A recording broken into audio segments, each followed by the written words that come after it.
सो बच्चों, आज का हमारा जो रिवीजन टॉपिक है वो है जीओसी। तो चलिए स्टार्ट करते हैं। सबसे पहला टॉपिक है एरो।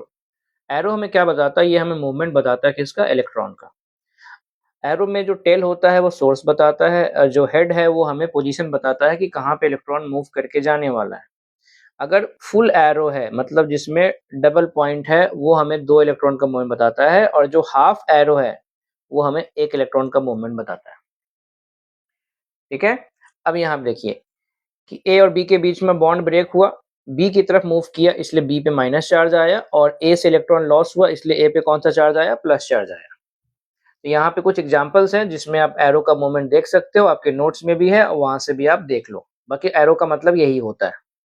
एक चीज ध्यान रखिए, हम रिवीजन कर रहे हैं। रिवीजन में मैं जस्ट जो जनरल कॉन्सेप्ट है, जो इम्पोर्टेंट पॉइंट है उसी एक्सप्लेन करूंगा, मैं कंप्लीट पढ़ाने वाला नहीं हूँ। ठीक है। बिकॉज आप ये एक्सपेक्ट अगर आप कर रहे हो कि मैं पूरे जितने 12-15 लेक्चर में पढ़ाया था उतना ही टाइम यहाँ दूंगा, तो ये पॉसिबल नहीं होगा, ये आपके पर्पस का भी नहीं होगा। ठीक है। नेक्स्ट टॉपिक जो था वो था बॉन्ड फिजन। बॉन्ड फिजन का मतलब है हमें बॉन्ड को तोड़ना है, और तोड़ने के बाद हमें इलेक्ट्रॉन को क्या करना है? डिस्ट्रीब्यूट करना है। किसके बीच में? बॉन्डेड इलेक्ट्रॉन्स के बीच में हमें डिस्ट्रीब्यूट करना है।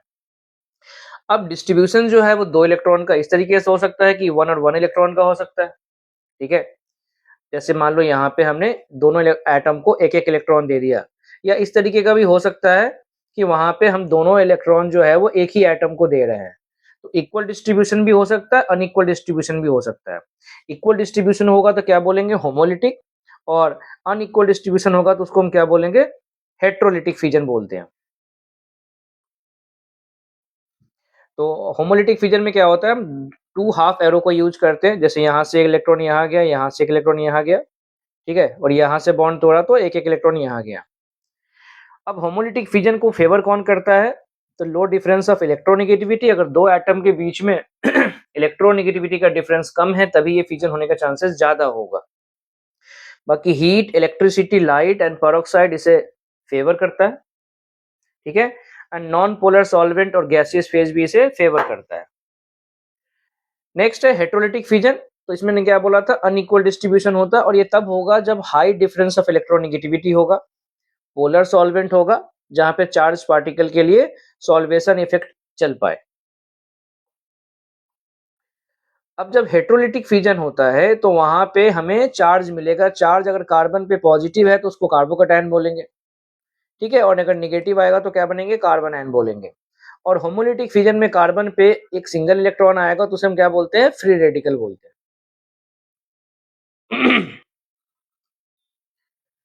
अब यहाँ पे कुछ था, हमने बॉन्ड दिखाया था।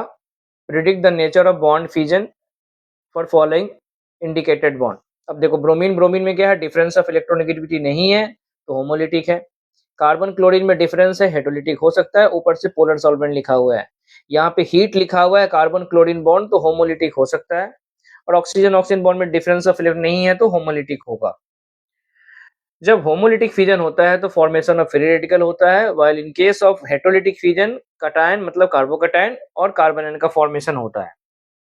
अब अगर कंपेयर करें इन तीनों में तो कार्बन फ्री रेडिकल का हाइब्रिडेशन sp2 होता है, कार्बोकटायन भी sp2 होता है, कार्बन आयन भी sp3 होता है।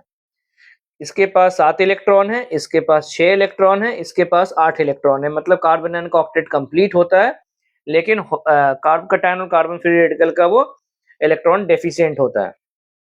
और जो कार्बन फ्री रेडिकल होता है वो केवल फ्री रेडिकल के साथ कंबाइन करता है। कार्बोकटायन जो होता है वो किसी भी लुईस बेस के साथ कंबाइन कर सकता है, बिकॉज वो इलेक्ट्रॉन डेफिशिएंट है, तो किसी से भी पेयर ऑफ इलेक्ट्रॉन एक्सेप्ट कर सकता है। मतलब वो न्यूक्लियोफाइल से रिएक्शन कर सकता है, लुईस बेस से रिएक्शन कर सकता है।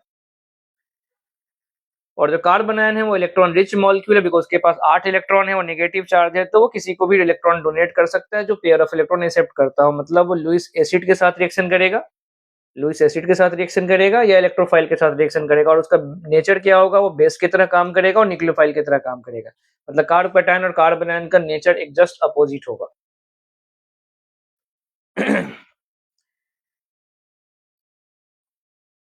इसके आगे एग्जांपल्स हैं।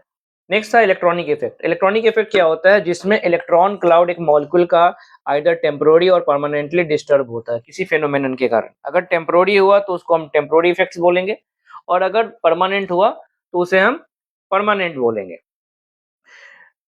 और इलेक्ट्रॉनिक इफेक्ट होने के कारण चार्ज डेंसिटी कहीं पे इंक्रीज भी हो सकता है, कहीं पे डिक्रीज भी हो सकता है। इंक्रीज होगा तो उसको हम प्लस ई वाला इफेक्ट बोलते हैं, डिक्रीज होगा तो उसे हम क्या बोलेंगे, माइनस इफेक्ट बोलेंगे।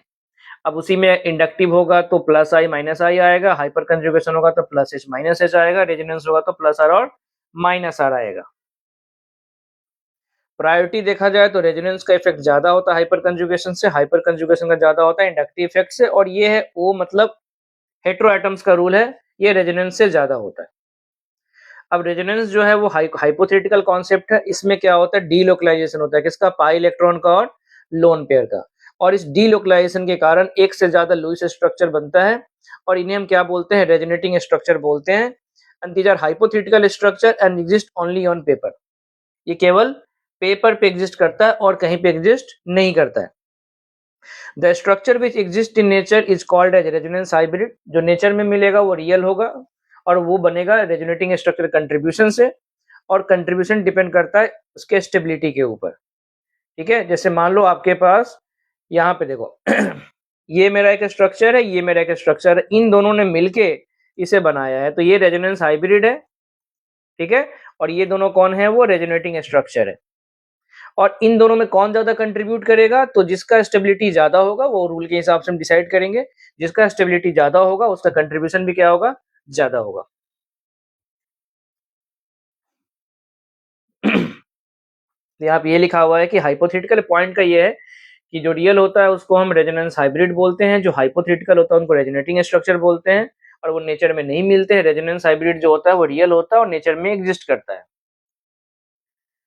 Resonating structure are separated by double headed arrow, it means actual structure exists between these two structure. Condition for drawing resonating structure, all the atoms which are involved in resonance must be nearly planar so that their p orbitals become parallel. जितने भी atom हैं जो resonance में होंगे वो nearly planner होना चाहिए ताकि उनके p ऑर्बिटल्स पैरेलल हो जाए, ताकि उनके बीच में ओवरलैपिंग हो पाएगा। और सारे ही रेजोनेटिंग स्ट्रक्चर में नेट चार्ज क्या होना चाहिए, सेम होना चाहिए, बिकॉज कोई भी इलेक्ट्रॉन बाहर से आ नहीं रहा है, कोई भी इलेक्ट्रॉन बाहर जा नहीं रहा है एटम से, सॉरी मॉलिक्यूल से, तो ना तो कोई लॉस हो रहा है ना कोई गेन हो रहा है, तो वहां पे नेट चार्ज सेम होगा। वो जीरो भी हो सकता है, +1 भी हो सकता है, +2 भी हो सकता है, -2 भी हो सकता है। और इसमें केवल पाई इलेक्ट्रॉन और लोन पेयर ही मूव करता है, इसमें कभी भी कोई एटम मूव नहीं करता है।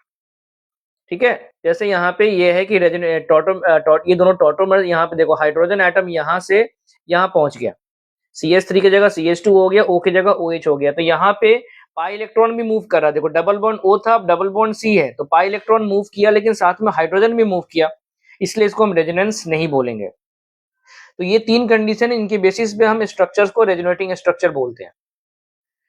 अब रेजोनेंस का कंडीशन क्या है कि अगर डबल बॉन्ड या फ्री रेडिकल या लोन पेयर या नेगेटिव चार्ज और पॉजिटिव चार्ज जो होगा वो कंजुगेशन में होगा, किसके साथ, डबल बॉन्ड के साथ, तब रेजोनेंस होता है। जैसे यहाँ पे एक डबल बॉन्ड है, डबल बॉन्ड के नेक्स्ट एटम पे positive, negative, lone pair, free radical या मल्टीपल बॉन्ड है, उस केस में यहाँ पे बोलेंगे कंजुगेशन होगा और रेजोनेंस होगा। अब हमेशा क्लास में मैंने बोला है कि इलेक्ट्रॉन वहीं मूव करेगा जहां हाई से लो के मूवमेंट का चांसेस होगा।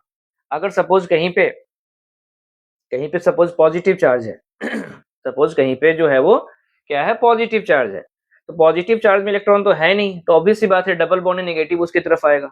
कहीं पे नेगेटिव चार्ज है मतलब वहां इलेक्ट्रॉन ज्यादा है, तो ऑब्वियस सी बात है वो किधर जाएगा, वो उस तरफ जाएगा जहां पे इलेक्ट्रॉन ज्यादा है। When positive charge in vicinity of lone pair or negative charge, then resonance take place. अब यहाँ पे वही कंडीशन देखो, positive charge double bond move कर गया यहाँ पे, पॉजिटिव चार्ज डबल बॉन्ड, इसके कारण यहाँ हो रहा है। तो ये आप नोट्स में एक बार एग्जांपल देख लो। बस यहाँ पे मैंने एक पॉइंट बोला था कि अगर कभी भी कोई positive charge double bonded carbon के पास होगा तो वो रेजोनेंस में पार्टिसिपेट नहीं करेगा, और ऑक्टेट रूल को वायलेट मत करना। तो जैसे एराइल और विनाइल कार्बोकैटायंस में रेजोनेंस नहीं होता है, और यहाँ पे देखो ऑक्टेट रूल वायलेट हो रहा है, इसलिए भी रेजोनेंस नहीं होगा। If double bonded atom contain positive charge, then resonance due to positive charge is not possible. तो यहाँ पे कुछ एग्जांपल्स है, आपने नोट्स में एक बार देख लो। If double bonded atom contain lone pair or negative charge, then do not participate in resonance. जैसे पॉजिटिव चार्ज में है, जैसे यहाँ पे है डबल बॉन्डेड एटम के पास लोन पेयर है तो ये लोन पेयर रेजोनेंस में नहीं जाएगा। और एक ये भी बोला था मैंने, डबल बॉन्ड O और double bond do not donate pair of electron to carbocation because ये दोनों ज्यादा इलेक्ट्रोनेगेटिव और हाई इलेक्ट्रोनेगेटिव वाले कभी कार्बन को इलेक्ट्रॉन नहीं देंगे। जैसे यहाँ पे था डबल बॉन्ड और पॉजिटिव चार्ज रेजोनेंस में है तो ये रेजोनेंस नहीं हो पाया बिकॉज डबल बॉन्ड O या डबल बॉन्ड N इसे इलेक्ट्रॉन नहीं देता है। और एक एग्जाम्पल था, ये इंपॉर्टेंट एग्जाम्पल था कि यहाँ पे सारे डबल बॉन्ड अल्टरनेट पोजीशन पे है लेकिन रेजोनेंस नहीं हुआ बिकॉज ये स्ट्रक्चर नॉन प्लैनर होता है और रेजोनेंस होने का पहला कंडीशन होता है जितने भी एटम्स रेजोनेंस में पार्टिसिपेट करेंगे उनको एक प्लेन में होना पड़ेगा। नेक्स्ट है स्टेबिलिटी ऑफ रेजोनेटिंग स्ट्रक्चर। अब रेजोनेंस करके अपने स्ट्रक्चर बना लिए। पहला रूल होता है कि uncharge structures are more stable than charge structure because charge ज्यादा होने से पोटेंशियल एनर्जी क्या होता है, ज्यादा होता है। जैसे ये अनचार्ज है, ये चार्ज है तो ये वाला ज्यादा स्टेबल होगा। रूल 2, अब चार्ज भी आ गया। अब चार्ज में नेगेटिव भी हो सकता है, पॉजिटिव भी हो सकता है। अगर नेगेटिव चार्ज है तो जितना ज्यादा इलेक्ट्रोनेगेटिविटी होगा उतना स्टेबिलिटी ऑफ नेगेटिव चार्ज होगा। जैसे यहाँ पे C माइनस है और यहाँ पे O माइनस है, ऑक्सीजन का इलेक्ट्रॉन ज्यादा है तो ये वाला ज्यादा स्टेबल होगा।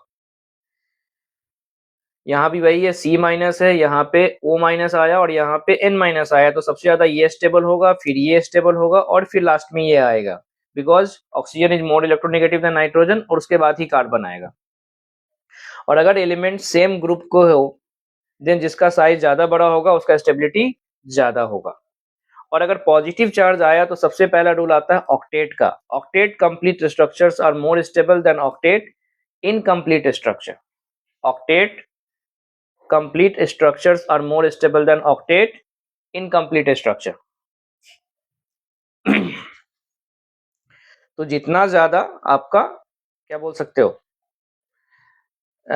ऑक्टेट कंप्लीट होगा उतना आपका स्टेबिलिटी होने का चांसेस ज्यादा होता है। और अगर आपका ऑक्टेट मान लो सबका कंप्लीट है या सबका कंप्लीट नहीं है, उस केस में जिसका इलेक्ट्रोनेगेटिविटी ज्यादा होगा उसका स्टेबिलिटी कम होगा बिकॉज हाई इलेक्ट्रोनेगेटिव एटम के ऊपर पॉजिटिव चार्ज क्या होता है, अनस्टेबल होता है। जैसे C पॉजिटिव है, N पॉजिटिव है, O पॉजिटिव, जनरली इनका ऑक्टेट कंप्लीट होता है तो ये सब C पॉजिटिव से ज्यादा ही स्टेबल होंगे। लेकिन N पॉजिटिव और O पॉजिटिव में दोनों का ऑक्टेट कंप्लीट है तो उस केस में N पॉजिटिव जो होगा वो O पॉजिटिव से ज्यादा होगा। और लास्ट रूल है कि अगर आपके पास चार्ज सेपरेशन हो रहा है मतलब पॉजिटिव और नेगेटिव दूर जा रहे हैं तो जितना ज्यादा चार्ज सेपरेशन होगा उतना स्टेबिलिटी कम होगा। जैसे ये अनचार्ज्ड है, इसमें पॉजिटिव नेगेटिव इतने डिस्टेंस पे है और इसमें पॉजिटिव नेगेटिव इतने डिस्टेंस पे है। जितना ज्यादा डिस्टेंस होगा पॉजिटिव नेगेटिव के बीच में उतना चार्ज सेपरेशन क्या होगा, ज्यादा होगा। जितना चार्ज सेपरेशन ज्यादा होगा उतना स्टेबिलिटी भी क्या होगा, कम होगा। Rule 4, in case of aromatic compounds जितना ज्यादा बेंजीनॉइड स्ट्रक्चर होंगे उतना ज्यादा स्टेबिलिटी होगा। अब जैसे यहाँ पे ये 1 बेंजीनॉइड है, इसमें ये 2 बेंजीनॉइड है और इसमें 1 बेंजीनॉइड है तो सबसे ज्यादा स्टेबल ये वाला हुआ, उसके बाद ये दोनों एक जैसे हो जाएंगे। सेम लॉजिक यहाँ भी अप्लाई करना है। 1 बेंजीनॉइड, 2 बेंजीनॉइड, 2 बेंजीनॉइड और 1 बेंजीनॉइड तो ये वाले दोनों एक जैसे स्टेबल हो गए और ये दोनों उनसे कम हो जाएंगे बट एक जैसे रहेंगे। अब इसके बेसिस पे कुछ क्वेश्चंस थे, क्वेश्चंस आप एक बार नोट्स में देख लो, ठीक है। आपकी क्लासेस में हो सकता है थोड़े डिफरेंट क्वेश्चंस हो, अगर आपको ये क्वेश्चन देखना है तो एक बार आप देख लो, ठीक है। बाकी वैलिड रेजोनेटिंग स्ट्रक्चर वाले क्वेश्चंस आएंगे तो बेसिकली उसमें वही देखते हैं कि कहाँ पे ऑक्टेट रूल वायलेट हो गया है या नहीं हुआ है। ऑक्टेट रूल जहां भी वायलेट होगा वो वैलिड नहीं होगा।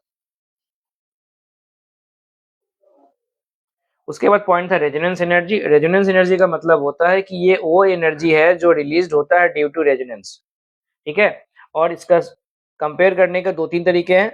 पहला, अगर एक ही मॉलिक्यूल के लिए हमें कंपेयर करना है तो it is the energy difference between most stable resonating structure and resonance hybrid. Resonance hybrid सबसे स्टेबल होता है जो नेचर में मिलता है और हमारे रूल के हिसाब से जो सबसे ज्यादा स्टेबल रेजोनेटिंग स्ट्रक्चर होगा इन दोनों के बीच में जो भी एनर्जी गैप होगा उन्हें हम क्या बोलेंगे, रेजोनेंस एनर्जी बोलेंगे। जैसे यहाँ पे ये है, अब ये है रेजोनेंस हाइब्रिड। अब रेजोनेंस हाइब्रिड को मैंने 4 लिखा मतलब इसका सबसे कम एनर्जी होगा, ठीक है। अब इन तीनों में ये वाला अनचार्ज है, इसका स्टेबिलिटी सबसे ज्यादा है। तो इस स्ट्रक्चर में और इस स्ट्रक्चर में जो एनर्जी गैप होगा उसे हम रेजोनेंस एनर्जी बोलेंगे। तो वही यहाँ पे डिफरेंस दिखाया गया है कि 4 और 1 के बीच का जो एनर्जी गैप है उसे हम रेजोनेंस एनर्जी बोल रहे हैं। और अगर मॉलिक्यूल डिफरेंट है तो जिसमें जितना बेटर रेजोनेंस होगा, मतलब नंबर ऑफ रेजोनेटिंग स्ट्रक्चर ज़्यादा हो, या आपके रेजोनेटिंग स्ट्रक्चर बहुत स्टेबल हो दूसरे के रिस्पेक्ट में, उसका रेजोनेंस एनर्जी भी ज़्यादा होगा। जैसे यहाँ पे इन दो मॉलिक्यूल्स में कंपेयर करना है, तो देखो n माइनस था, n माइनस बना, यहाँ पे n माइनस था और क्या बना, O माइनस बना, और O माइनस जो होगा वो n माइनस से ज़्यादा स्टेबल होगा, तो बोल सकते हैं इसका रेजोनेंस एनर्जी ज़्यादा होगा। ठीक है, इस तरह से हम कंपेयर कर सकते हैं। नेक्स्ट था मेसोमेरिक इफेक्ट। मेसोमेरिक इफेक्ट भी रेजोनेंस का ही एक सब कैटेगरी बोल सकते हो, या ऑलमोस्ट आपके लिए सेम है। ये तभी होता है जब एटलीस्ट 3 p ऑर्बिटल्स आपस में इन्वॉल्व हो रेजोनेंस में, तो उसको मेसोमेरिक इफेक्ट बोलते हैं। अब अगर इसके कारण इलेक्ट्रॉन डेंसिटी कहीं इंक्रीज होगा तो प्लस m या प्लस r बोलेंगे, r का मतलब रेजोनेंस ही है, और डिक्रीज होगा तो क्या बोलेंगे, माइनस r। अच्छा, इसलिए ये बोला गया है कि जो रेस्पॉन्सिबल ग्रुप है उसको हम प्लस m और प्लस r ग्रुप बोलते हैं। जो भी जिसके पास, अब कैसे पहचानेंगे प्लस m और r को, तो जिसके पास नेगेटिव चार्ज हो, जिसके पास लोन पेयर हो, या जिसके पास मल्टीपल बॉन्ड हो, वो सब प्लस m या प्लस r का काम कर सकते हैं।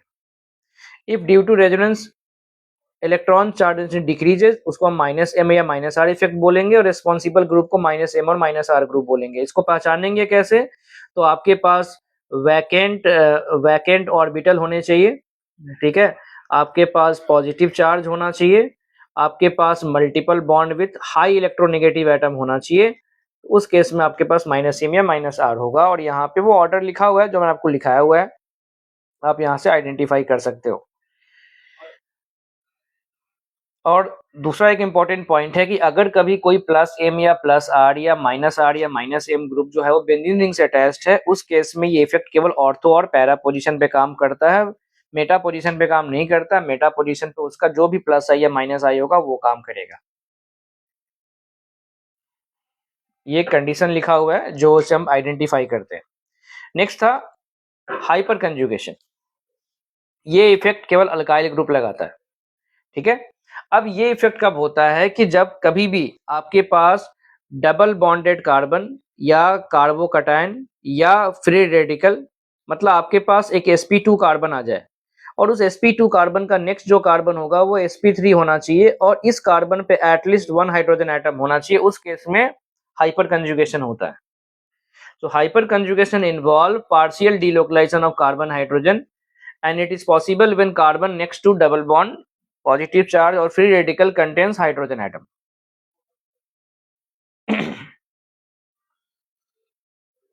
जैसे यहाँ पे देखो डबल बॉन्ड के नेक्स्ट में यहाँ पे क्या है, हाइड्रोजन है, यहाँ पे पॉजिटिव चार्ज के नेक्स्ट में हाइड्रोजन है, यहाँ फ्री रेडिकल के नेक्स्ट में हाइड्रोजन है, तो आपका हो जाएगा। और similar two plus are effect, इसके कारण भी इलेक्ट्रॉन डेंसिटी इंक्रीज होता है, तो इंक्रीज होगा तो इसलिए इसको हम क्या बोलेंगे, प्लस एच इफेक्ट बोलेंगे। So due to hyperconjugation by alkyl group, electron charge density increases in the attached system, so it is called as plus H effect। Structure which are created due to hyperconjugation are called as hyperconjugation और resonating structure। और जितना ज्यादा alpha H होगा उतना ज्यादा hyperconjugating structure होगा। Resonance and hyperconjugation are distance dependent। जैसे benzene ring में अटैच हो गया तो ये भी वही काम करता है जहां पे प्लस आर और प्लस एम करता है, ऑर्थो पैरा पोजीशन पे, और ये काम नहीं करता है कहाँ पे, मेटा पोजीशन पे। तो similar to resonance, hyperconjugation भी ऑर्थो पैरा पे काम करता है और मेटा पोजीशन पे काम नहीं करता। मेटा पोजीशन पे वो काम करेगा जो उसका प्लस आई या माइनस आई इफेक्ट होगा, ठीक है। और प्लस एच इफेक्ट जो होगा, जो प्लस एच इफेक्ट होगा वो नंबर ऑफ अल्फा एच पे डिपेंड करता है। और प्लस एच होता है अल्काइल के पास ही होता है, जिसके पास जितना अल्फा एच होगा उतना उसका प्लस एच इफेक्ट भी क्या होगा, ज्यादा होगा। नेक्स्ट है inductive effect. It involve distribution of charge through sigma bond. अब इसमें मैंने क्या पॉइंट बोला था कि मान लो कहीं पे कोई कार्बन चेन है, उस कार्बन चेन में कोई एक पोलर बॉन्ड है, उस पोलर बॉन्ड के कारण कार्बन पे या तो पॉजिटिव चार्ज आएगा या नेगेटिव चार्ज आएगा। जैसे मैंने दो केसेस में बताया था कि कार्बन का अगर इलेक्ट्रोनेगेटिविटी ज्यादा है तो कार्बन पे नेगेटिव चार्ज आएगा, और नेगेटिव चार्ज आने से वो अपने एडजेसेंट कार्बन से कम इलेक्ट्रोनेगेटिव हो जाएगा, तो ये अपनी तरफ थोड़े इलेक्ट्रॉन्स को विड्रॉ करेगा, और जब ये अपनी तरफ इलेक्ट्रॉन्स को विड्रॉ करेगा तो चार पूरे कार्बन चेन में चार्ज ट्रांसमिट हो जाएगा। सिमिलरली केस टू, जब कार्बन का कम हो जेड से, तो कार्बन पे पॉजिटिव चार्ज आएगा, जिसके कारण पूरे ही कार्बन चेन में चार्ज ट्रांसमिट होगा। तो चार्ज ट्रांसमिट होकर कौन सा चार्ज दिखाई दे रहा है? पॉजिटिव चार्ज, मतलब इलेक्ट्रॉन कम हो गया, इसलिए इसको बोलेंगे माइनस आई ग्रुप। और इधर कार्बन में यहाँ पे नेगेटिव चार्ज है, तो कार्बन में अगर नेगेटिव चार्ज है तो यहाँ पे इलेक्ट्रॉन क्या हो गया? ज्यादा हो गया। इलेक्ट्रॉन ज्यादा हो गया मतलब यहाँ पे हम क्या बोलेंगे? प्लस आई, प्लस इफेक्ट बोलेंगे। तो इसको हम प्लस आई बोलेंगे और इसको क्या बोलेंगे? माइनस आई बोलेंगे। और ये दोनों इफेक्ट जो होते हैं वो डिस्टेंस डिपेंडेंट होते हैं। और ये अल्काइल, प्लस आई जो होगा वो अल्काइल के पास ही होगा। माइनस आई पहचानने का कंडीशन है आपके पास हाई इलेक्ट्रोनेगेटिव एटम होना चाहिए, या पॉजिटिव चार्ज होना चाहिए, या फिर आपके पास मल्टीपल बॉन्ड होना चाहिए। अगर ये सब मिल रहा है तो आपके पास माइनस आई होगा। और जो प्लस आई है वो अल्काइल के पास होता है। इसमें एक ही रूल है, जिसके पास जितना ज्यादा कार्बन उतना ज्यादा प्लस आई, और अगर कार्बन सेम हो गया तो जिसके पास जितना ज्यादा ब्रांचिंग उतना ज्यादा प्लस आई। जैसे ये C4H9 है, ठीक है।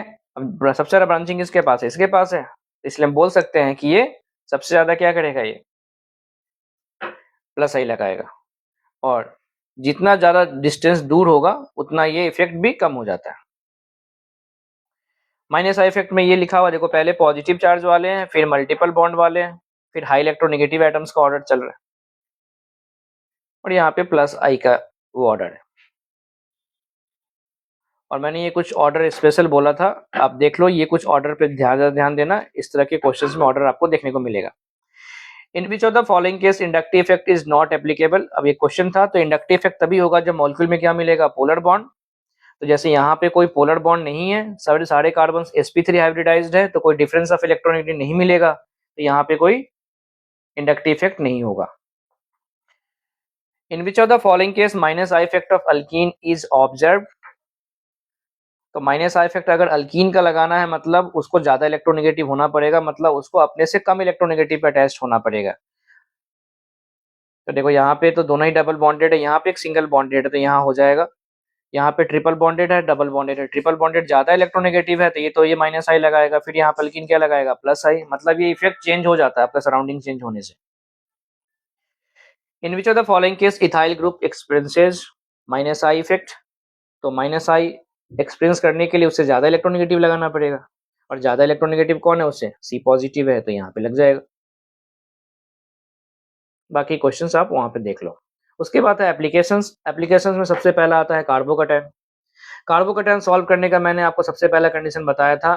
सबसे पहले देखो वो डीलोकलाइज्ड है या लोकलाइज्ड है, ठीक है। मैं एग्जांपल्स आप देखोगे, सबसे पहले देखोगे डीलोकलाइज्ड है या वो लोकलाइज्ड है। डीलोकलाइज्ड वाले लोकलाइज्ड वाले से ज्यादा स्टेबल होगा। अब अगर वो डीलोकलाइज्ड है तो अगर वो प्लस एम लगेगा तो ज्यादा स्टेबल होगा, माइनस एम लगेगा तो वो घट जाएगा। लोकलाइज के केस में सबसे पहले देखेंगे हम क्या? Number of alpha H. और अल्फा एच अगर सेम हो जाए तो फिर हम प्लस आई और माइनस आई इफेक्ट देखेंगे। इस ऑर्डर में क्वेश्चन सॉल्व करेंगे तो हमारा काम हो जाएगा। बाकी ये उसका है, जितने भी प्लस वाले इफेक्ट है स्टेबलाइज करेंगे, माइनस वाले डी स्टेबलाइज करेंगे। अब जैसे यहाँ पे ये 3 क्वेश्चन है, 3 क्वेश्चन में क्या डिफरेंस है? तो सारे ही लोकलाइज्ड हैं, बट अल्फा एच का डिफरेंस है, इसी के बेसिस पे यहाँ पे किया गया है, ठीक है। तो बाकी अब एग्जांपल्स देखो, यहाँ पे देखो एग्जांपल्स तो बहुत सारे हैं। तो एग्जांपल्स आप अपने नोट से देखो, जो आपने कराया है, जो मैंने डिजाइन लिखाया है उसको एक बार रिवाइज कर लो।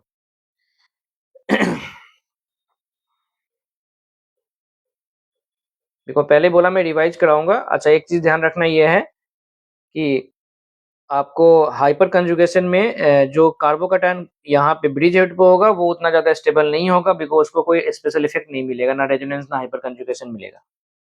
नेक्स्ट है कार्बोनन, फिर से वही लॉजिक है, फिर से चेक क्या करना है? डीलोकलाइज्ड और उसके बाद लोकलाइज्ड। अब क्या केस क्या है कि लोकलाइज्ड के केस में यहाँ पे अल्फा एच काउंट नहीं करना, यहाँ पे हमें केवल क्या देखना है? प्लस आई और माइनस आई।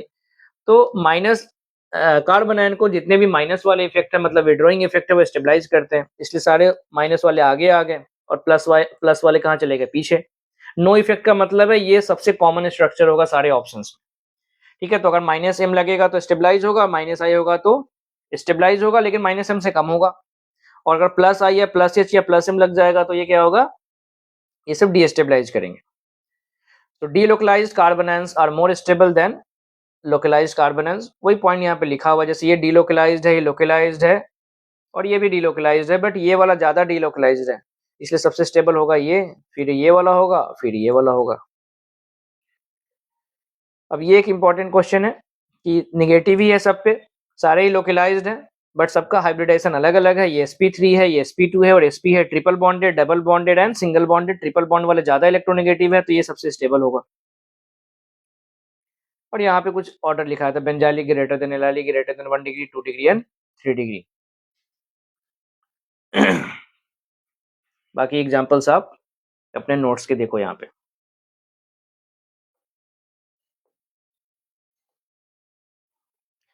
उसके बाद है स्टेबिलिटी ऑफ अल्कीन।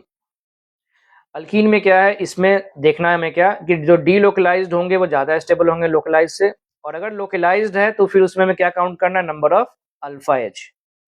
जैसे ये वाला 3 अल्फा एच है, ये 2 अल्फा एच है, तो 3 अल्फा एच वाला ज़्यादा स्टेबल होगा।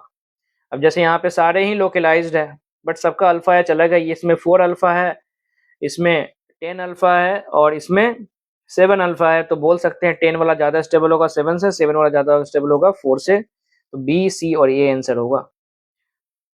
ठीक है।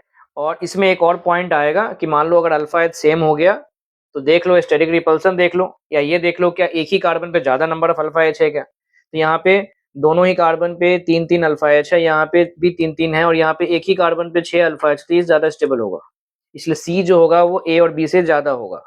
ठीक है। अब ए और बी में क्या है, तो स्टेरिक रिपल्सन ये सिस है और ये वाला ट्रांस है। ट्रांस में जो स्टेरिक रिपल्सन होगा, जो ट्रांस में स्टेरिक रिपल्सन होगा वो कम होगा, और स्टेबल से कम होगा तो स्टेबिलिटी क्या होगा, ज्यादा होगा, इसलिए सी के बाद बी आएगा, बी के बाद क्या आएगा, ए आएगा। तो अल्कीन के केस में आपको ये देखना है, डीलोकलाइज चेक करो, लोकलाइज चेक करो। लोकलाइज है तो अल्फा एच देखो, और अगर अल्फा एच भी सेम है तो देखो क्या एक ही कार्बन पे ज्यादा अल्फा एच है कहीं पे, अगर वो भी नहीं है तो देखो क्या स्टेरिक रिपल्सन कम ज्यादा है क्या, उससे भी हो जाएगा। ये वही पॉइंट लिखा है, two molecules have same number of alpha then higher the number of alpha H same carbon higher the stability of alkene. उसके बाद था bond length and bond order. अब पहला था इक्विवेलेंट रेजोनेटिंग स्ट्रक्चर का, अगर इक्विवेलेंट आया तो इस लॉजिक से चल सकते हो, number of bond divided by number of equivalent. जैसे यहाँ पे 3 बॉन्ड्स के बीच में रेजोनेंस हो रहा है और 2 इक्विवेलेंट बना है, तो 3/2 करेंगे तो निकल जाएगा। जैसे यहाँ पे कार्बोनेट है, इन 3 लोकेशंस पे रेजोनेंस हो रहा है और टोटल 4 बॉन्ड है, ठीक है, और 3 इक्विवेलेंट बन रहा है तो 4/3, तो इस तरीके से आप इक्विवेलेंट में काम कर सकते हो। यहाँ पे सल्फेट, फॉस्फेट, मैंने आप लोगों को पर मैग्नेट, डाइक्रोमेट, ये सभी क्वेश्चन कराए, वो एक बार देख लीजिएगा। और इसमें एक एग्जांपल और भी है, ओजोन और नाइट्रोजन डाइऑक्साइड NO2, इनके स्ट्रक्चर्स भी इक्विवेलेंट होते हैं, ये ध्यान रखना पड़ेगा आपको। और अगर इक्विवेलेंट नहीं है तो फिर क्या करना है, जो सबसे स्टेबल रेजोनेटिंग स्ट्रक्चर है उसको देख के बोल दो। जैसे यहाँ पे है, अब इनके ये रेजोनेटिंग स्ट्रक्चर बना, ये इक्विवेलेंट नहीं है, और मुझे ए और बी का मान लो बॉन्ड ऑर्डर कंपेयर करना है, तो ये सबसे स्टेबल है। अब सबसे स्टेबल है तो बी पे मुझे क्या दिखाई दे रहा है, डबल बॉन्ड, और ए पे क्या दिखाई दे रहा है, सिंगल बॉन्ड, तो मैं बोल सकता हूँ बी का ए से ज्यादा होगा। जैसे यहाँ पे है, ये दो है इक्विवेलेंट नहीं है, अब मुझे कार्बन नाइट्रोजन और कार्बन ऑक्सीजन के बीच के बॉन्ड ऑर्डर को कंपेयर करना है, तो मैं बोल सकता हूँ ए, यहाँ पे ए है और यहाँ पे बी है, अगर मानो जैसे इसके हिसाब से, तो ए में सिंगल बॉन्ड है, बी में डबल बॉन्ड है, तो मैं बोल सकता हूँ बी जो होगा वो ए से क्या होगा, ज्यादा होगा। यहाँ पे एक ये है कि बेंजीन के केस में ध्यान रखना है कि सारे कार्बन कार्बन बॉन्ड लेंथ क्या होते हैं, इक्वल होते हैं। बॉन्ड लेंथ जो होगा वो सिंगल और डबल बॉन्ड के बीच में होगा, बिकॉज यहाँ पे बॉन्ड ऑर्डर जो है वो 1.5 होता है। उसके बाद है स्टेरिक इनहिबिशन ऑफ रेजोनेंस। अब इसका कंडीशन क्या है कि आपके पास बेंजीन रिंग होना चाहिए, वो ट्राई सब्स्टिट्यूटेड होना चाहिए, मतलब लगातार कंटिन्यूअस होना चाहिए, और जो सेंट्रल ग्रुप है वो बल्कि होना चाहिए। अगर ऐसा केस हुआ तो जो सेंट्रल ग्रुप होगा वो बेंजीन के साथ अपना रेजोनेंस नहीं कर पाएगा, और सेंट्रल ग्रुप कौन होता है, NO2, CO2, SO3H, NR2, NHR, iodine, bromine, बाकी लोग हो सकते हैं, बल्कि होना पड़ेगा। जैसे यहाँ पे NO2 है, अब क्या होगा, देखो ये ट्राई सब्स्टिट्यूटेड हो गया, सेंट्रल ग्रुप NO2 है, बल्कि है तो उसका और बेंजीन के बीच में रेजोनेंस नहीं होगा, तो फिर वो अपना यहाँ पे -R इफेक्ट अप्लाई नहीं कर पाएगा। लेकिन OH, OR, NH2 इन सब के केस में SIR एप्लीकेबल नहीं होता है। जैसे यहाँ पे था स्टेबिलिटी, ये कार्बोकैटायन है, अब ये जो NO2 है वो -I लगा रहा है, बिकॉज ट्राई सब्स्टिट्यूटेड है, और ये -M लगा रहा है, तो -M वाला क्या हो जाएगा, अनस्टेबल हो जाएगा -I के रिस्पेक्ट में, तो बोल सकते हैं ए वाला जो होगा वो बी से ज्यादा होगा। CH3 के चेंज होने से कोई फर्क नहीं पड़ेगा। और वहीं पे ये OH है, उसी का उल्टा क्वेश्चन है, OH आया, इसमें SIR काम नहीं करता है। अब ये यहाँ से भी प्लस m लगा रहा है, यहाँ से भी प्लस m लगा रहा है, लेकिन ये दो CH3 अभी मेटा पे थे इसके रिस्पेक्ट में, तो यहाँ से ये प्लस I लगा रहे थे, लेकिन इसके रिस्पेक्ट में ये दोनों अब ऑर्थो पे आए, तो यहाँ से अब ये प्लस H लगाएंगे, इसलिए ये ज्यादा स्टेबल हो गया। तो SIR तभी काम करेगा जब बेंजीन होगा, ट्राई सब्स्टिट्यूट होगा और सेंट्रल ग्रुप क्या होगा, बल्की होगा। और बेंजोइक एसिड के केस में इसी को हम क्या बोलते हैं, ऑर्थो इफेक्ट बोलते हैं। ठीक है, an ortho effect is applicable in case of disubstituted benzene ring also, मतलब उसके केस में एक भी ऑर्थो पे आने से हो जाएगा, और जितना ऑर्थो ग्रुप का साइज ज्यादा होगा उतना ऑर्थो इफेक्ट ज्यादा होगा। जैसे क्लोरीन, ब्रोमीन और आयोडीन है, दोनों ही सारे ही मोनो सब्स्टिट्यूटेड है। अब आयोडीन का साइज सबसे बड़ा है, तो उसका ऑर्थो इफेक्ट भी क्या होगा, सबसे ज्यादा होगा। और एनिलीन के केस में जो ऑर्थो इफेक्ट लगता है उसको हम स्टेरिक इनहिबिशन ऑफ प्रोटोनेशन बोलते हैं। नेक्स्ट है एसिडिक नेचर। अब इसके लिए हम लोगों ने ब्रॉन्स्टेड का कॉन्सेप्ट यूज किया था कि पहला पॉइंट ये था कि ऑर्गेनिक एसिड्स जो होते हैं जनरली क्या होते हैं, वीक एसिड होते हैं, और वीक एसिड में हम ब्रॉन्स्टेड मानेंगे जो कि H+ रिलीज करेगा। और जो वीक एसिड है वो वीक इलेक्ट्रोलाइट्स होते हैं, मतलब उसमें इक्विलिब्रियम आएगा, और जब इक्विलिब्रियम आएगा तो प्रोसेस क्या होगा, रिवर्सिबल होगा। अब यहाँ पे एक डेफिनेशन भी मैंने बोला था कि कंजुगेट एसिड बेस पेयर का। अब दो तरीके के क्वेश्चन मैंने बताया था कि मान लो आपके पास दो एसिड है, Ha1 और Ha2, अगर उनका डिसोसिएशन कांस्टेंट दिया गया है और आपको वैल्यू कंपेयर करने आ रहा है, तो आप डायरेक्टली बोल सकते हो जिसका डिसोसिएशन कांस्टेंट ज्यादा उसका एसिडिक नेचर भी क्या होगा, ज्यादा होगा। लेकिन अगर आपके क्वेश्चन में H नहीं है तो फिर क्या करेंगे, हम स्टेबिलिटी कंपेयर करेंगे किसके, कंजुगेट बेस का H+ हटा के। जैसे Ha1 है तो हम A1- को कंपेयर करेंगे, Ha2 है तो हम A2- को कंपेयर करेंगे, और जिसका कंजुगेट बेस ज्यादा स्टेबल होगा उसी का एसिडिक नेचर भी क्या होगा, ज्यादा होगा। बिकॉज प्रोडक्ट जितना एसिड से ही तो कंजुगेट बेस बन रहा है, और कंजुगेट बेस स्टेबल है तो उसके बनने का चांसेस भी क्या होगा, ज्यादा होगा। और जितना ज्यादा कंजुगेट बेस बनेगा ऑब्वियसली बात उतना ज्यादा ही H+ बनेगा। और जो कंजुगेट बेस है जनरली उस पर नेगेटिव चार्ज होगा, और नेगेटिव चार्ज होगा तो इलेक्ट्रॉन डेंसिटी जो विड्रॉइंग ग्रुप है वो स्टेबलाइज करेंगे, मतलब जितने भी माइनस वाले इफेक्ट है, -R, -H एंड -I, वो एसिडिक नेचर को बढ़ाएंगे, और जो डोनेटिंग ग्रुप है वो एसिडिक नेचर को क्या करेगा, घटाएगा। इसलिए यहाँ पे कुछ ऐसा ऑर्डर लिखा हुआ है। अब एक चीज मैंने क्लास में भी बोला था, हमेशा ध्यान रखना जब भी आप एसिडिक का क्वेश्चन कर रहे हो, ये कंफर्म कर लो कि आपका जो ग्रुप है सब में सेम होना चाहिए। जैसे इसमें कार्बोक्सिलिक है, कार्बोक्सिलिक है, इसमें अल्कोहल है तो इसमें अल्कोहल है। बट अगर सपोज किसी ने मिक्स मैच कर दिया, कार्बोक्सिलिक एसिड भी अल्कोहल है, तो इस ऑर्डर को यूज कर लेना, कार्बोक्सिलिक एसिड अल्कोहल वाले से तो ज्यादा ही होगा, उसके बाद ही एरोमेटिक अल्कोहल, फिर मेथेनॉल, फिर वाटर, फिर बाकी अल्कोहल, फिर यहाँ पे अल्काइंस आएगा, फिर अमोनिया आएगा, और फिर अमाइंस आएगा। अब जैसे ये चार है, इनका एसिडिक एसिड कंपेयर करना है तो इनऑर्गेनिक का क्वेश्चन, तो क्या करना है, कंजुगेट बेस बनाना है और चेक करना है कौन ज्यादा स्टेबल है, तो सब पे नेगेटिव चार्ज है। ज्यादा स्टेबल वो होगा जिसपे इलेक्ट्रोनेगेटिविटी ज्यादा होगा, तो F- ज्यादा स्टेबल है इसलिए HF ज्यादा होगा। और वही जब ग्रुप का क्वेश्चन होगा तो उसमें साइज देखते हैं, तो देखो अच्छा यहाँ तो भी sulphur, phosphorus, chlorine same period का है, तो यहाँ भी हम इलेक्ट्रोनेगेटिव देखेंगे, तो ये सबसे स्टेबल है इसलिए सबसे स्ट्रॉन्गर है, और फास्फोरस सबसे लेस इलेक्ट्रोनेगेटिव है इसलिए सबसे पीछे रह गया।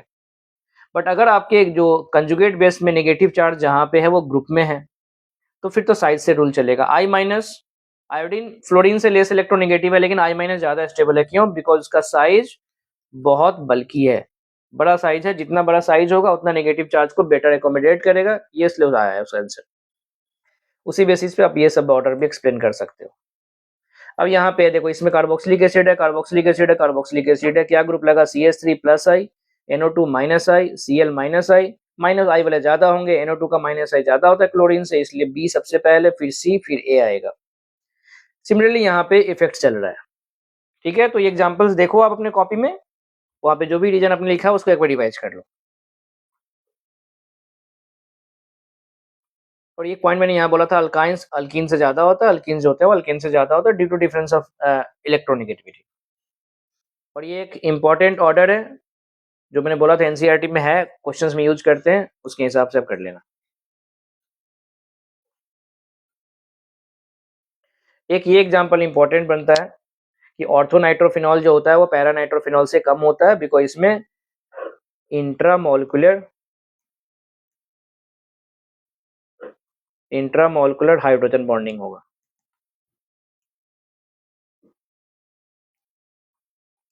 बात करते हैं बेसिक। अब बेसिक में क्या बोलेंगे, ऑर्गेनिक बेसिस होते हैं, लुईस बेसिस होते हैं, मतलब ये क्या करते हैं, डोनेट करते हैं, डोनेट पेयर ऑफ इलेक्ट्रॉन।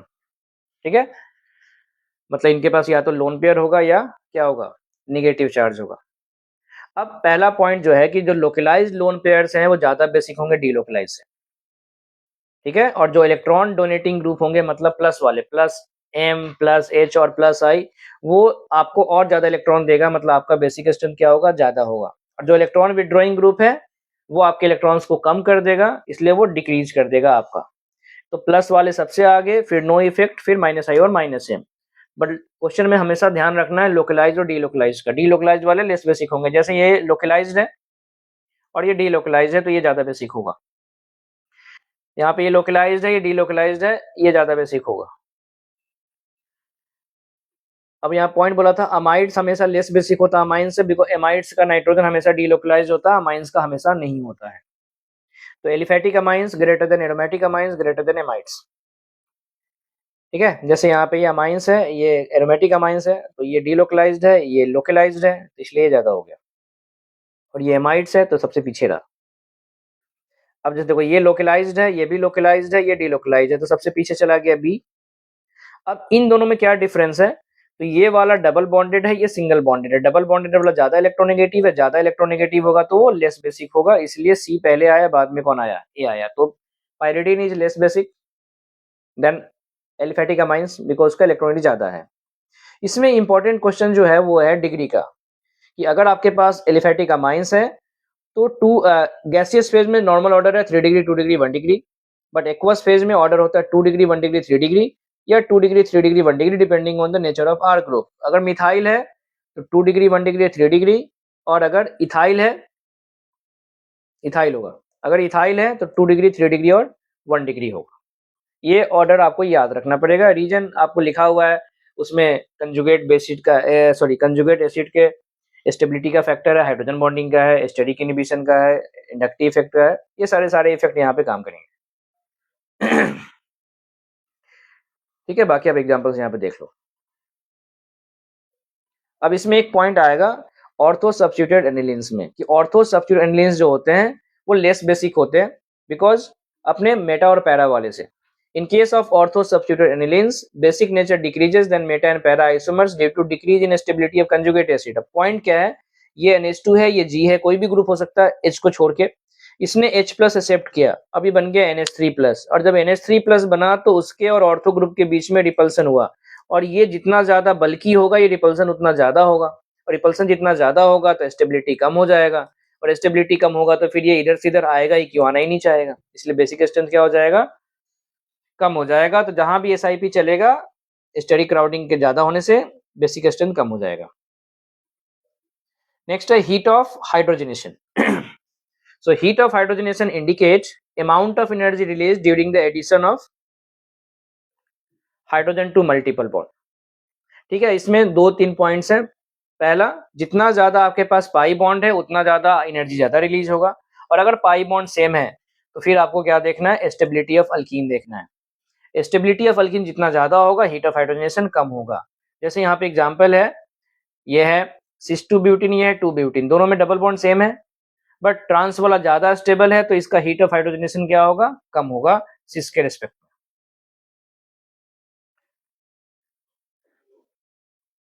अब यहाँ पे कंपेयर कराएगा, देखो यहाँ पे दो डबल बॉन्ड है, एक डबल बॉन्ड है, एक डबल बॉन्ड है, तो ये सबसे ज्यादा डबल बॉन्ड है इसलिए सबसे ज्यादा होगा। अब इसके पास 6 अल्फा एच है, इसके पास 2 अल्फा एच है, डबल बॉन्ड सेम है, तो ये वाला ज्यादा स्टेबल है तो कम हो जाएगा, तो आंसर बन जाएगा सी ए बी। एक बॉन्ड, दो बॉन्ड, दो बॉन्ड, तो एक वाला सबसे पीछे रहा। अब ये दो डबल बॉन्ड रेजोनेंस नहीं है, इसमें रेजोनेंस है, रेजोनेंस है तो स्टेबिलिटी होगा, इसलिए ये बी से पीछे रह जाएगा। तो इस तरह के एग्जांपल्स एक बार आप देख लीजिए। If two molecules differ in number of double bond, then heat of hydrogenation is directly proportional to number of double bond, but in case of heat per double bond, it depends on stability। अच्छा ये point है, जैसे यहाँ पे देखो 1 2 3 लिखा हुआ है, एक डबल बॉन्ड, दो डबल बॉन्ड, तीन, आंख बंद करके बोल सकते हैं कि हीट ऑफ हाइड्रोजनेशन जो टोटल होगा वो C का ज़्यादा होगा। हीट ऑफ हाइड्रोजनेशन टोटल की बात कर रहा हूँ, हीट ऑफ हाइड्रोजनेशन टोटल। तो 3 डबल बॉन्ड के लिए C ज़्यादा, फिर B, फिर A। लेकिन ये सबसे स्टेबल है। तो अगर कोई पर CH2 की बात करेगा तो सबसे स्टेबल है, मतलब इसका सबसे कम रहेगा, इसलिए यहाँ C लिखा हुआ है। तो डेल्टा H हाइड्रोजनेशन पर डबल बॉन्ड, तो यही पॉइंट लिखा हुआ है। In case of heat of hydrogenation पर double bond it depends on stability of pi bond, उसमें नंबर ऑफ डबल बॉन्ड को नहीं देखते हैं। ठीक है, अगर किसी के पास 2 डबल बॉन्ड है, 2 मॉलिक्यूल के पास, जिसका डबल बॉन्ड ज्यादा स्टेबल होगा उसका हीट ऑफ हाइड्रोजनेशन कम होगा। उसके बाद है कंबस्शन। इसमें क्या देखना है, जितना ज्यादा कार्बन एटम, कंबस्शन का मतलब है जो थर्मिक एनर्जी रिलीज होगा किसी चीज को जलाओगे तो। ठीक है, तो जितना ज्यादा आपके पास नंबर ऑफ कार्बन एटम होगा उतना हीट ऑफ कंबस्शन क्या होगा, ज्यादा होगा। और अगर number of carbon atom same है तो स्टेबिलिटी देख लो, ये ज्यादा होगा तो फिर हीट ऑफ कंबस्शन क्या होगा, कम होगा। 1 कार्बन, 2 कार्बन, 3 कार्बन, 3 वाले का ज्यादा है, फिर 2, फिर 1 का। यहाँ पे 3, 4, 5, तो सबसे पहले 5 वाले का आया, फिर 4 का, फिर 1 आया। ठीक है, इस तरीके से देखेंगे। उसके बाद है aromatic, non aromatic and anti aromatic. अब इसमें कंडीशन है कि अगर मेरा मॉलिक्यूल साइक्लिक है, प्लेनर है, सारे कार्बन sp2 है, कंप्लीट डीलोकलाइजेशन है पाई इलेक्ट्रॉन्स का, और 4n+2 है, मतलब मेरे पास ऑड पेयर ऑफ इलेक्ट्रॉन है, odd pair of pi electrons है, तो मॉलिक्यूल को क्या बोलेंगे हम, एरोमेटिक। और अगर नहीं हुआ, अगर ये नहीं हुआ, मान लो ऑड की जगह इवन आ गया, तो उसको क्या बोलेंगे हम, एंटी एरोमेटिक। और इन तीनों में से कोई भी कंडीशन आपने फेल किया तो आप क्या हो जाओगे, नॉन एरोमेटिक। ये स्टेबिलिटी ऑर्डर है aromatic, non aromatic and anti aromatic का। तो यहाँ पे देखो, इसमें कोई भी sp2 नहीं है तो नॉन प्लानर है, इसलिए नॉन एरोमेटिक है। इसमें ये सब sp3 है, ये नॉन एरोमेटिक होगा। Sorry sorry sorry, 1 minute. ये कंपाउंड में एक पार्ट तो एरोमेटिक है, तो अगर किसी भी कंपाउंड के अंदर एक भी रिंग एरोमेटिक है तो उस कंपाउंड को क्या बोलेंगे हम, एरोमेटिक बोलेंगे। यहाँ पे इसी रिंग के अंदर ये कार्बन sp3 है तो नॉन प्लानर है, ये भी sp3 है, नॉन प्लानर है, नॉन एरोमेटिक हो गया। अब यहाँ देखो, ये सब sp2 है और 2 पाई इलेक्ट्रॉन है, मतलब 1 पेयर है, 1 पेयर है तो क्या बोलेंगे, एरोमेटिक। यहाँ पे 4 पाई इलेक्ट्रॉन हो गया, मतलब 2 पेयर हो गया, 2 पेयर मतलब इवन पेयर, जिसको क्या बोलेंगे, एंटी एरोमेटिक। तो इस तरीके की एग्जांपल्स आप एक बार अपने नोट्स में देख लो। ठीक है, तो ये था आपका जीओसी के कंसाइज रिवीजन बोलूंगा, मैंने इंपॉर्टेंट पॉइंट से केवल बोला है, बाकी आप एग्जांपल्स अपना कॉपी से एक बार देखो। ये एग्जांपल ध्यान रखना, देखने से ये लगता है एंटी एरोमेटिक लेकिन होता है ये नॉन एरोमेटिक। ठीक है, बाकी नेक्स्ट वीडियो में मिलते हैं। Thank you.